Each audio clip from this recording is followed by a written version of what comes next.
I wired my parents $20,000 to save their home. A week later, they told me never to come back. But the worst part? I didn't even know why until I found out the truth. I was 28 when I wired my parents $20,000. Not because I owed them anything, not because I had money to spare, but because when your mother calls you sobbing and your father, the man who once broke your bike in half for talking back, tells you you're their last hope, you don't say no. Especially not when you've spent your whole life trying to earn their approval and getting crumbs in return. I was the youngest of two. My older brother, Scott, was the golden child. Athletic, charming, the one who always knew how to twist a situation in his favor. When he failed out of college, they said he was just too smart for the system. When I got a scholarship and graduated with honors, they barely showed up to the ceremony. Said they couldn't take time off work. But they found time to go see Scott's bowling tournament the week before. Still, I tried. Tried to be the reliable one, the quiet helper, the fixer. I stayed home after college to help with bills, told myself I'd move out once things got better. They never did. Eventually, I got a job in another city, packed a single suitcase, and left without looking back. But even then, I'd get the occasional call. The car broke down. Could I help with rent? Scott got into a little trouble. There was always a reason. My relationship with them was like holding onto a cactus, hurting me constantly, but too scared to let go. I told myself that was love. That's what love is supposed to be, right? I lived in a small but clean apartment. 1 bedroom, 2nd floor, view of a grocery store parking lot. I worked as a systems analyst for a logistics company. Not glamorous, but steady. Reliable. Like me. I'd made a habit of budgeting every penny. I didn't eat out, didn't vacation, didn't even upgrade my phone when the screen cracked. I was building something. Or at least I thought I was. The call came on a rainy Tuesday. I'd just come back from work, soaked to the bone. I kicked off my wet shoes and my phone lit up. Mom. I hesitated. Let it ring. But she called again. And again. Hello? I finally answered, voice low, tired. Oh, thank God, she sobbed, her voice already thick with panic. We need your help, she cried. What happened? I asked, already sitting down because I could feel my knees start to weaken. What's going on? I added. It's the house, she said. They're going to take it. The bank, we missed too many payments. She whispered, like saying it louder would make it worse. Before I could process, I heard my dad's voice in the background, gruff and sharp. You tell him it's his damn family, too, he barked. We didn't know who else to turn to, she said. We thought we had more time, but please don't let them take our home. She begged. It was the same house I grew up in. The same house where I once watched my mom laugh while my dad humiliated me for crying over a broken toy. Where Scott had his first beer with Dad at 15 while I was told I was too soft. Still, it was my childhood home, the only one I'd known. How much do you need? I asked after a long pause. How far behind are you? I continued. 20,000, she said quickly, too quickly. But it's not just the mortgage, it's property taxes, insurance. It all piled up. We didn't want to worry you. She rushed. 20,000? I echoed, stunned. I don't have that just sitting around. I admitted. You said you got a bonus this year. Dad's voice cut in. You said you were doing well, he accused. I never said I had 20 grand lying around, I replied, already feeling the old familiar knot tighten in my stomach. I said I was managing, I clarified. So you're saying no? Mom said, her voice small and cracking. You're going to let them throw us out? She whimpered. And there it was. That shift. That quiet little emotional dagger they always knew how to slide in just right. I didn't say that, I said, closing my eyes. I need to figure things out, I muttered. They didn't say thank you. Didn't say they understood. They just stayed quiet, waiting, because they knew I would. That night, I couldn't sleep. I stared at the ceiling, hands behind my head, brain spinning. $20,000. I could take a loan, pull from savings, delay my own plans again. I had been saving for a down payment, my own place, a future. But how do you say no to your parents when they're begging for a lifeline? The next morning, I called the bank. Wire transfer confirmation number 674980, the banker said. It's been sent, he confirmed. I stared at the receipt on my screen, feeling a strange mix of relief and dread. Like I had just paid off a kidnapper and wasn't sure if they'd actually let the hostage go. Later that evening, I called my parents. It's done, I said. You should see it hit the account by end of day, I informed. Oh, thank you, baby, my mom said, sounding more tired than grateful. You really came through, she acknowledged. That's what family does, Dad said flatly. Good to know you haven't forgotten that, he remarked. I smiled into the silence, but my chest felt hollow. The first few days after the transfer were quiet. Too quiet. I expected some kind of follow-up, an update, a thank you, anything. But instead, silence. Not radio silence, exactly. My mother would send the occasional text like, the bank confirmed it, or we're settling things now. But the tone was always flat. No warmth. No appreciation. A week passed before I heard my dad's voice again. He called while I was on lunch break, eating a soggy sandwich at my desk. You gonna come visit soon? He asked abruptly. It's been a while, he continued. I figured you guys might need space, I replied cautiously. After everything, I added. Well, don't wait too long, he said. Your brother's been helping out around here. You could pitch in too, he muttered. That stung a little. I just wired you $20,000, I said slowly. I think I've done my share of helping, I pointed out. Money isn't everything, he snapped. We need real support, not just handouts from afar. He sneered. I swallowed hard. I wanted to say something. I wanted to scream. But I'd been here before. This was a familiar trap. So I just said, I'll see what I can do. I murmured. That weekend, I drove back to the house for the first time in months. I'd imagined some emotional reunion, maybe even an apology. Instead, I arrived to find my parents arguing in the kitchen, and my brother sitting on the porch drinking beer like nothing had ever happened. Look who finally decided to show up, Scott said with a smirk. Guess money doesn't buy responsibility, he sneered. Good to see you too, I replied, ignoring the jab. How's the house? I asked. Oh, they're not getting foreclosed, he said, taking a sip. Crisis averted, thanks to the prodigal son, he added sarcastically. Inside, the tension was thicker than the summer heat. My mother was scrubbing the counter like it had insulted her. My dad barely looked up from his chair. I thought maybe we could talk, I said carefully. About the plan going forward. Budgeting, getting back on track, I suggested. We're not children, my mom said sharply. We don't need you managing us, she barked. I didn't mean it like that, I said, stepping back. I just want to make sure you're okay. I offered. Well, you've done your part, my dad said, standing up. We can handle the rest, he insisted. That was it. Conversation over. I stayed the night in my old room. Everything was just as I left it, except colder.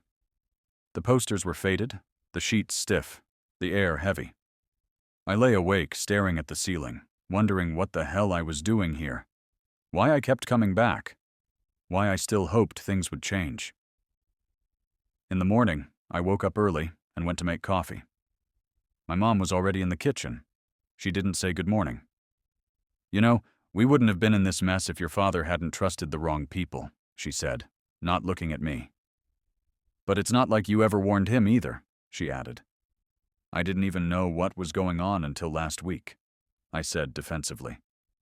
You never told me anything, I reminded. Well, maybe if you called more, she snapped. Maybe if you didn't run off the second you had your precious job, she added bitterly. I stared at her. My throat tightened. I didn't run. I said quietly. I just needed space. I needed to live my life. I confessed. She finally looked at me, and the coldness in her eyes made something twist in my gut. Well, you've got plenty of space now. Don't worry, she said icily. That was when I knew.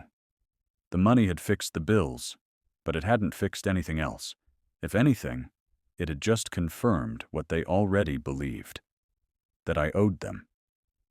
That everything I had was theirs by right. Gratitude wasn't part of the deal.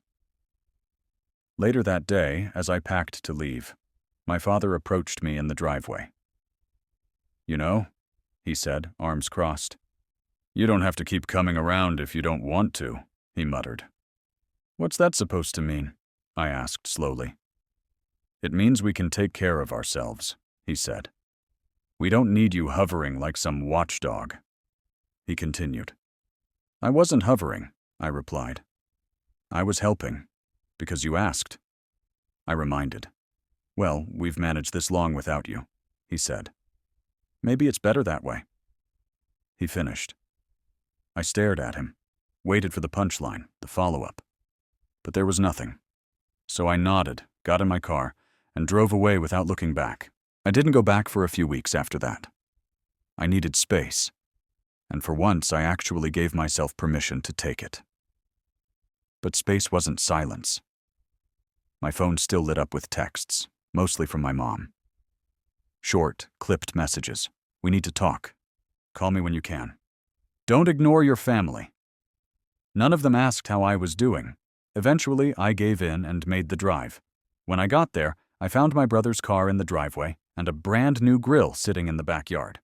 Scott was flipping burgers like it was his house, laughing with a couple of his friends. I parked and walked around the side of the house. Hey, look who crawled out of his cave, Scott said with a grin. Just in time for lunch, he added. Nice grill, I said, eyeing it. Where'd that come from? I asked. Dad picked it up last weekend, Scott said casually. Said we deserved something nice after all the stress lately.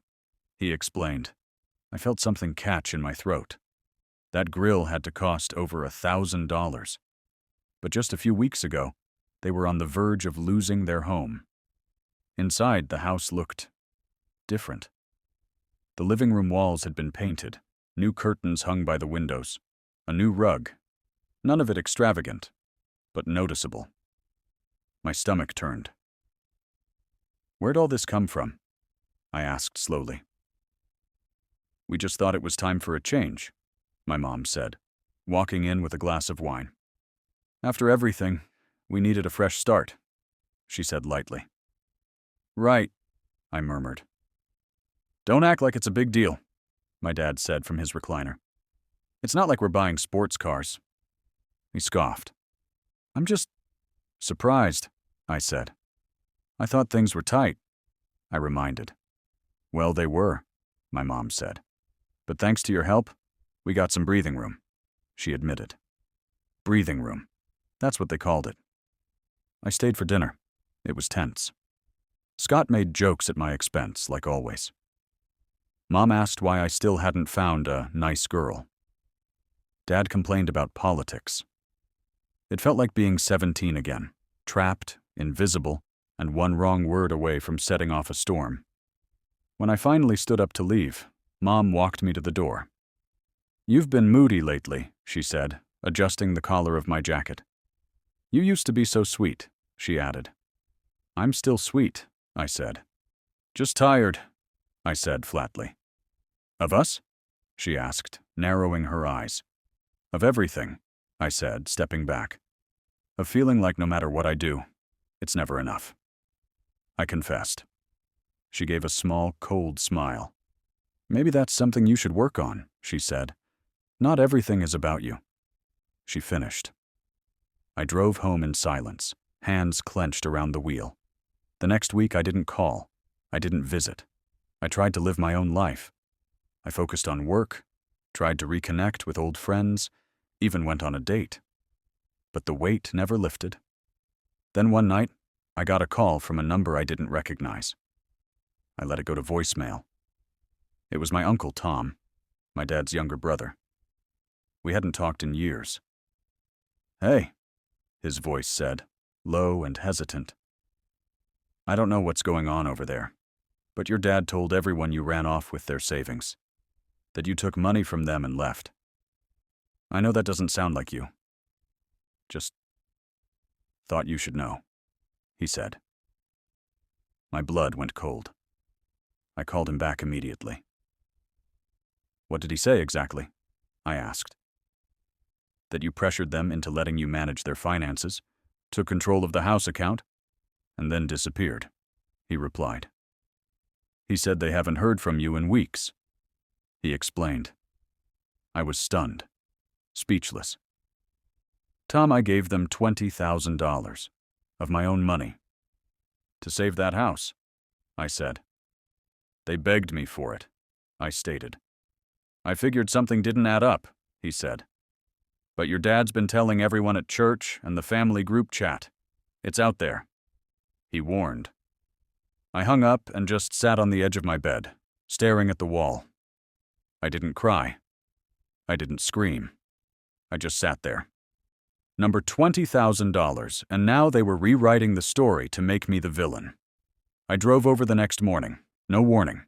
Just pulled into the driveway and walked straight to the door. "What are you doing here?" my dad asked, surprised. "We need to talk, now," I said sharply.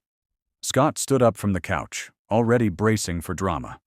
"I talked to Uncle Tom," I said. "I know what you've been saying," I stated. My dad's face didn't even flinch. "I told him what happened," he said calmly. "He deserved to know," he insisted. "What happened?" I asked. "That I saved your house?" I continued. "That you took money, acted like some hero, and then vanished," he said. "You made us look like failures," he accused. "Are you insane?" I shouted. "I gave you everything I had. You begged me," I yelled. "You didn't give us a choice," my mom said, entering the room. "You made it all transactional, like we owed you something," she accused. "You do owe me something," I snapped. "At the very least, the truth, respect, gratitude," I demanded. "We never asked you to fix our lives," Scott said. "You just did it so you could hold it over us." He sneered. I laughed, not because it was funny, because it was unbelievable. "I spent my whole life trying to earn a place in this family," I said. "And now I finally see it. You never saw me as your son, just as a tool," I said bitterly. "You always were dramatic," my dad muttered, turning away. I stood there, breathing hard, shaking. "I want it back," I said suddenly. "What?" my mom asked. "The money. I want it back," I repeated. "You lied. You manipulated me. And now you're dragging my name through the dirt." "Give it back," I said firmly. "We don't have it," my dad said. "It's gone. The house is paid, some debts were handled, and the rest went into fixing things around here," he explained. "So that's it?" I asked. "You use me, lie about me, and I'm just supposed to take it?" I said angrily. "You got what you wanted," my mom said coldly. "A reason to feel superior. Well, congratulations," she finished. "No," I said, shaking my head. "I got what I should have seen coming," I said quietly. I turned and walked out. My hands were trembling, but I didn't stop. That night, I started looking for a lawyer. Not because I thought I could win, but because I wanted the record to show I didn't just walk away, that I tried. Over the next week, I received emails from relatives, some supportive, most confused. "Why would you do that to your parents?" one cousin wrote. "You've always been selfish," another chimed in. They believed them. Of course they did. Parents don't lie, right? Then one day, a neighbor I hadn't spoken to in years messaged me out of the blue. "Hey, saw your folks had some work done on the house," she wrote. "New paint, new furniture, looks great." I asked if she had photos. She sent them. There it was. The rug, the grill, new cabinets, a chandelier. They hadn't saved the house. They'd renovated it, spent my money making it prettier. That's when something inside me broke. Not the sadness. That was already dead. It was the hope. The last tiny piece of me that still wished things could go back to normal. That maybe, just maybe, they'd come around. It died right there, under the light of a new chandelier bought with the cost of my trust. I didn't sleep the night I saw those photos. I just sat there, staring at the screen, cycling through images of a home I no longer recognized. Polished floors, new cabinets, designer chairs in the dining room, all bought with the money I was told would keep them from losing everything. The next morning, I sent one final message to my parents. I didn't threaten.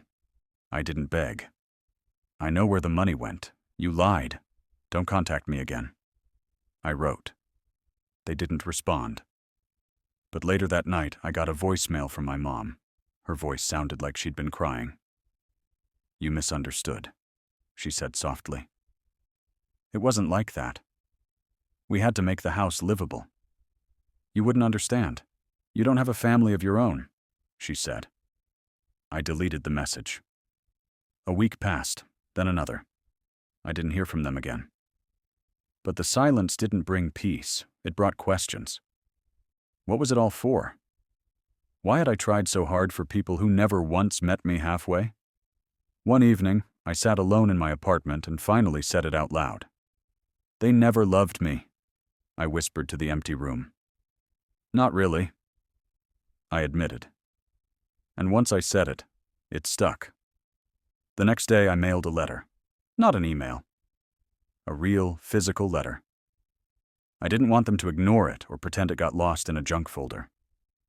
It read, "This is the last time you'll hear from me. I spent years trying to earn your love. I gave you my time, my money, my loyalty. All I ever wanted was to be seen. But you used me, lied to me. And when I needed honesty, you gave me blame. I don't hate you. I'm just done. I hope one day you realize what you lost." I signed it, sealed it, and walked to the mailbox myself. The next week, I blocked their numbers, their emails, everything. I expected to feel guilty, but all I felt was quiet. And for the first time in a long time, that quiet didn't scare me. Life didn't change overnight. There wasn't some dramatic transformation, no movie moment where the clouds parted and I suddenly felt healed. It was quieter than that. Slower. Like learning to breathe again after years of holding my breath. At first, it felt like grief. Not for people who had died, but for something I'd finally accepted would never exist. A normal relationship. A real family. I walked around with this invisible weight in my chest, this ache that didn't come from missing them, but from finally letting go of the illusion. My mornings became different. I stopped checking my phone first thing because I knew there wouldn't be any messages. I didn't have to brace myself for guilt trips, passive-aggressive texts, or unexpected drama. There was silence. And then, eventually, calm. Work got easier. I stayed late voluntarily. Not to escape anything, but because it felt good to be useful somewhere that didn't drain me. I started saying yes to things. Dinners, invites, little plans I used to turn down because I was always too tired. I was tired, but now I knew why. When you stop carrying people who were never meant to be your burden, your back starts to straighten. A few months after I cut contact, I got an email from my cousin Megan.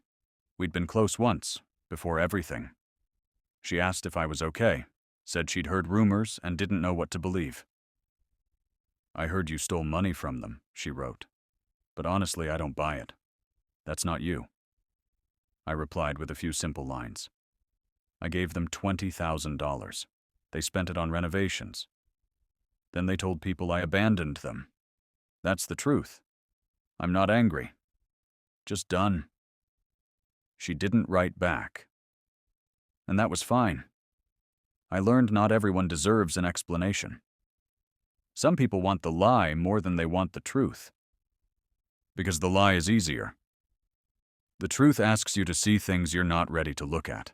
Fall came around. I moved into a new apartment, a better one. Not big or fancy, but mine. I bought a small second-hand couch, painted the walls myself, even hung up some art. For the first time, my space looked like somewhere I wanted to be, not somewhere I was hiding in. Then, one Friday evening, I came home to find a letter in the mail.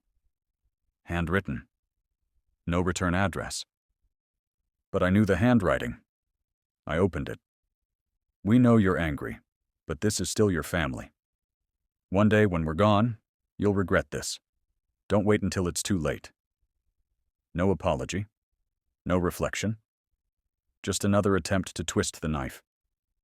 I folded the letter and threw it in the trash. Then I took it back out, walked to the kitchen, and burned it over the sink. I watched the flames curl the paper, eat the words, until nothing was left but ash. "You already died to me," I whispered. "I did my grieving while you were still alive." I admitted. I didn't cry. I didn't feel vindicated. I just felt clean. Months passed. Then a year. I heard through someone that my parents had told everyone I'd moved overseas, that I was off the grid. Maybe they believed it. Maybe they just needed a version of the story that didn't make them the villains. Either way, I didn't care. I started therapy. Not because I was broken, but because I didn't want to carry their voices in my head anymore. I wanted to find mine. For so long, I'd been reacting to their choices, their chaos. I wanted to live on my own terms. My therapist asked me once, "What do you want from them now?" I thought about it. Then I said, "Nothing." And that's the most peaceful thing I've ever felt. One weekend, I went back to my hometown. Not to visit, just to pass through. I stopped at a diner, had coffee alone, and walked a few blocks near my old street. I didn't go to the house. I didn't need to. I wasn't interested in what they'd changed or ruined. But I stood for a moment at the corner of the block, hands in my jacket pockets, watching the wind stir up leaves across the sidewalk. I thought about the boy I used to be. The one who believed that love had to be earned. That sacrifice was the only language family spoke. I wanted to tell him, "You were always enough. You just weren't in the right hands." And maybe that was enough for closure. That night, back in my new apartment, I sat on the couch with a cup of tea and opened my budgeting app. I was back on track. The savings I'd drained were slowly rebuilding. I didn't have much, but what I had was mine. I thought about the $20,000, what it could have been. A car, a trip, a down payment. But in the end, it bought me something else. Freedom.